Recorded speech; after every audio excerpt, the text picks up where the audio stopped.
जो आज गृह मंत्री उस समय राष्ट्रीय अध्यक्ष हुआ करते थे, इसी दिल्ली के विधानसभा के चुनाव में उन्होंने कहा था कि ऐसे जुमले तो चुनाव में बोले जाते हैं। यानी कि पहला वादा उनका जुमला साबित हुआ। दूसरा वादा उन्होंने बड़े मंचों के साथ अपने 56 इंच का सीना दिखाते हुए कहा था कि ये देश युवाओं को बरगलाने के लिए कहा था कि ये देश युवाओं का देश है। इस देश की आधे से ज्यादा आबादी युवाओं की है। युवा जिस तरफ निकलता है उस देश की तकदीर बदल जाती है। और हम उन युवाओं को जो बेरोजगारी से परेशान हैं, उन बेरोजगार युवाओं को 2 करोड़ रोजगार प्रतिवर्ष देने का काम करेंगे। साथियों, 2 करोड़ के हिसाब से 8 वर्ष से ज्यादा हो गए हैं, 16 करोड़ रोजगार होते हैं। क्या भारतीय जनता पार्टी की एनडीए सरकार ने इस देश के युवाओं को 16 करोड़ रोजगार देने का काम किया है? साथियों, कोई बताने का काम करे। लेकिन मैं आपको बताना चाहता हूं, 16 करोड़ देने की जगह इनके जो 8 साल में बनते हैं 1 करोड़ 60 लाख से ज्यादा रोजगार इन्होंने छीनने का काम किया हमारे युवाओं के हाथों से। साथियों, कैसे छीनने का काम किया? इन्होंने 28 सरकारी विभागों को प्राइवेट सेक्टर में देने का काम किया। आप अच्छी तरीके से जानते हैं, कोई भी विभाग, कोई भी डिपार्टमेंट प्राइवेट सेक्टर पर जाता है तो उसमें सबसे पहले सरकारी कर्मचारियों की छटनी करने का काम किया जाता है। बीपीसीएल जो फायदे की कंपनी है, एयर इंडिया, बीएसएनएल, कंकोरा container corporation of India, cement corporation of India, GAIL की पाइपलाइन, रेलवे, तमाम ऐसे विभाग जो फायदे में चल रहे थे उनको भी सरकार ने बेचने का काम किया है साथियों, और उससे तमाम रोजगारों की कटौती करने का काम किया। तो जिन्होंने 2 करोड़ प्रतिवर्ष रोजगार देने का काम किया का वादा किया था, इन्होंने 1 करोड़ 60 लाख कम और कर दिए 16 करोड़ देने की जगह। इन्होंने वादा किया था कि इस देश का रुपया पतला होता जा रहा है, डॉलर मोटा होता जा रहा है।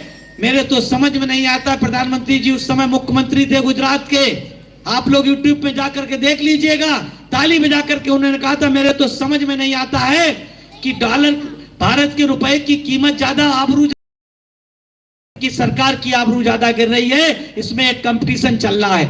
आज मैं आपके इस मंच के माध्यम से उनसे पूछना चाहता हूं, आज दुनिया का जो डॉलर है, दुनिया में जिसकी आज बहुत तेजी से बढ़ोतरी हो रही, भारत का रुपया बहुत तेजी से गिर रहा है, तो क्या डॉलर रुपए की आबरू गिर रही है या केंद्र सरकार की आबरू नीचे गिर रही है? इसका जवाब साथियों भारतीय जनता पार्टी के लोगों को देना चाहिए।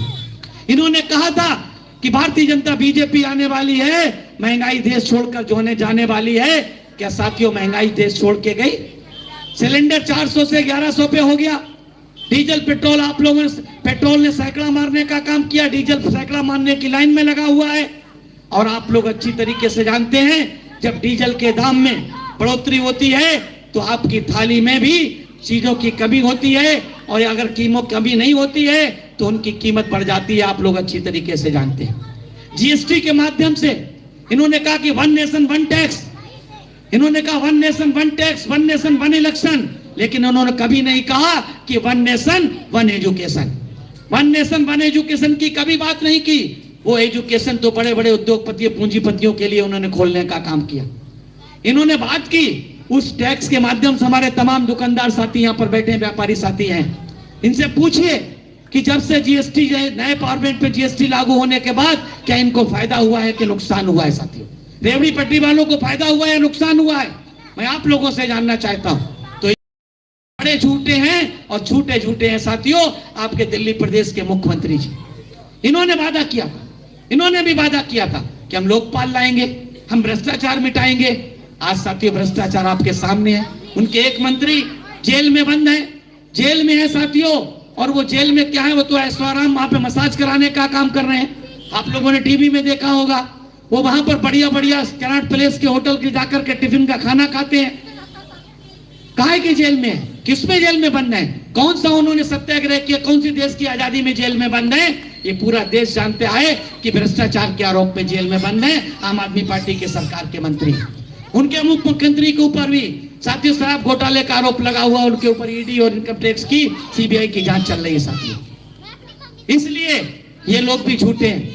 कांग्रेस ने कहा, आपको हाल पता है कि उन्होंने 50 से 60 साल तक शासन किया है, आपको देने का काम क्या किया। आज साथियों वो गारंटी पत्र देने का काम कर रहे हैं। वो 10 गारंटी दे रहे हैं तो वो 10 संकल्प पत्र जारी कर रहे हैं।